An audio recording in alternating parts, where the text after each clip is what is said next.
3 দফা দাবি আদায়ে শহীদ মিনার থেকে সচিবালয় অভিমুখে লং মার্চে আটকে দিয়েছে পুলিশ। লং মার্চের সঙ্গে আছেন সহকর্মী দিন মোহাম্মদ সাব্বির। সরাসরি যাচ্ছি তার কাছে। সাব্বির, বেসরকারি এমপিওভুক্ত শিক্ষকরা যে লং মার্চ শুরু করেছিল, সেই লং মার্চটি সচিবালয়েও কাছাকাছি আসার পর শিক্ষা ভবনের অপোজিটে আসলে পুলিশের ব্যারিকেডের মুখে শিক্ষকদের সেই লং মার্চ বাধাগ্রস্ত হয় এবং শিক্ষকদের বাধা দেওয়ার পর আসলে তারা এই রাস্তার উপরই বসে পড়েছে এবং একের পর এক স্লোগান দিচ্ছেন। মূলত আসলে 15-20% বাড়ি ভাড়া বৃদ্ধি, উৎসব ভাতা সহ 3 দফা দাবিতে তারা লাগাতার কর্মসূচি পালন করছিলেন। সেই কর্মসূচির ধারাবাহিকতায় আজ 2 দফা আলটিমেটাম দেয়। প্রথমে বেলা 12টা, পরে দুপুর 2টা। পরবর্তীতে শিক্ষকরা যেমনটি বলেছেন যে তাদেরকে তাদের দাবি মেনে নেওয়ার আশ্বাস দেওয়া হলেও কোনো প্রজ্ঞাপন দেওয়া হয়নি। এই প্রজ্ঞাপন বাস্তবায়নের দাবিতে, এই প্রজ্ঞাপনের দাবিতেই মূলত তারা এই লং মার্চটি করছে এবং এই লং মার্চ তারা শহীদ মিনার থেকে শুরু করে সচিবালয় অভিমুখে যাচ্ছিলেন। ঠিক সেই মুহূর্তে শিক্ষা ভবনের উল্টো পাশে অর্থাৎ হাইকোর্টের যে প্রবেশ পথ রয়েছে সেই জায়গায় 2 স্তরের ব্যারিকেড লং মার্চটি আটকে দেয় এবং আটকে দেওয়ার পর সেই আন্দোলনরত যারা শিক্ষক সংশ্লিষ্ট স্লোগান দিচ্ছেন এমনটি আমরা আসলে দেখতে পাচ্ছি। তো তাদের যে দাবিগুলো রয়েছে সেটি হচ্ছে মূল বেতনের 20% বাড়ি ভাড়া এবং 75% উৎসব ভাতা এবং একই সঙ্গে তারা উৎসব ভাতা, বাড়ি ভাড়া এবং চিকিৎসা ভাতার জন্যই এই দাবিটি তারা করছেন। টানা 3য় দিনের মতো আজও শহীদ মিনারে শিক্ষকরা অবস্থান নিচ্ছিলেন। সেই অবস্থানের পর টানা 2 বার আলটিমেটাম দেওয়ার পর যখন তারা আসলে প্রজ্ঞাপনটি পাননি, মূলত সেই প্রজ্ঞাপনের দাবিতেই তারা সেই লং মার্চ নিয়ে এখানে হাজার হাজার শিক্ষক সচিবালয় অভিমুখে যাত্রা শুরু করেছিলেন এবং তার পরবর্তীতে পুলিশের বাধার মুখে তারা এখানে আটকে যায় এবং একের পর এক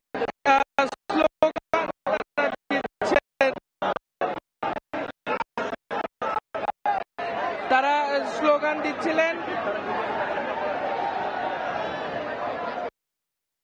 আমরা দেখছি যে হাজার হাজার শিক্ষক, বেসরকারি শিক্ষা প্রতিষ্ঠানে শিক্ষক যারা লং মার্চ নিয়ে শহীদ মিনার থেকে সচিবালয় অভিমুখে যাচ্ছিলেন, তারা সচিবালয় অভিমুখে যাবার পথে শিক্ষা ভবনের যে সামনেই পুলিশের বাধার মুখে পড়ে যায় এবং এখানেই তারা আসলে পথেই অবস্থান নেন এবং এখানেই তারা তাদের যে দাবি দেওয়া তা তারা উত্থাপন করছেন এবং যারা শিক্ষক নেতা রয়েছেন আমরা দেখছি যে এখানে যারা শিক্ষক রয়েছেন তারা যেমনটি আমাদেরকে বলেছেন যে আসলে আজ টানা 3য় দিনের মতো যে আন্দোলনটি চলছিল, সেই আন্দোলনের শিক্ষকদের পক্ষ থেকে শিক্ষকদের প্রতিনিধিরা সচিবালয়ে গিয়েছিলেন এবং তাদেরকে একাধিকবার আশ্বাস দেওয়া হয়েছিল, কিন্তু পরপর 2 দফা আশ্বাস দিয়েও তাদেরকে যখন প্রজ্ঞাপনটি দেওয়া হয়নি তখনই তারা আসলে মূলত প্রজ্ঞাপনের দাবিতে এই লং মার্চটি তারা শুরু করেন, এমনটি আমাদেরকে জানিয়েছেন। আমরা দেখছি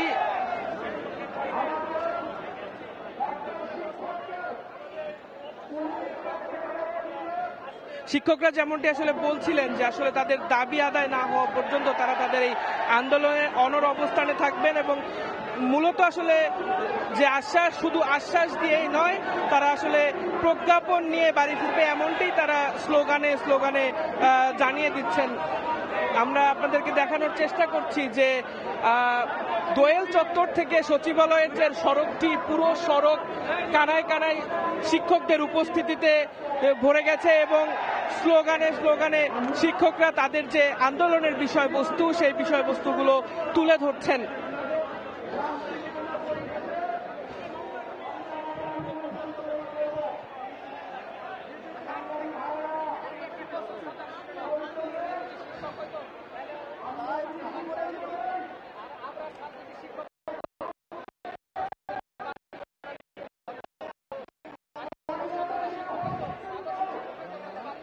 এখনো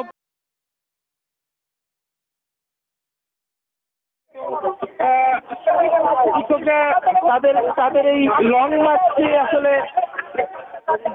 বাধাগ্রস্ত হওয়ার পর তারা অবস্থান নেয় এবং এখান থেকে একের পর এক স্লোগানে তাদের যে দাবি দেওয়া তা তারা জানাচ্ছে। আপনাদের আমরা দেখানোর চেষ্টা করছি।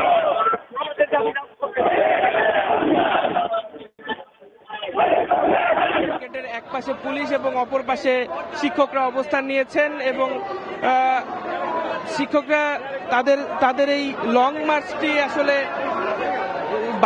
বাধাগ্রস্ত হওয়ার পর তারা এই সড়কটিতে অবস্থান নেয় এবং এখান থেকেই একের পর এক স্লোগানে তাদের যে দাবি দেওয়া তা তারা জানাচ্ছে। আপনাদের আমরা দেখানোর চেষ্টা করছি।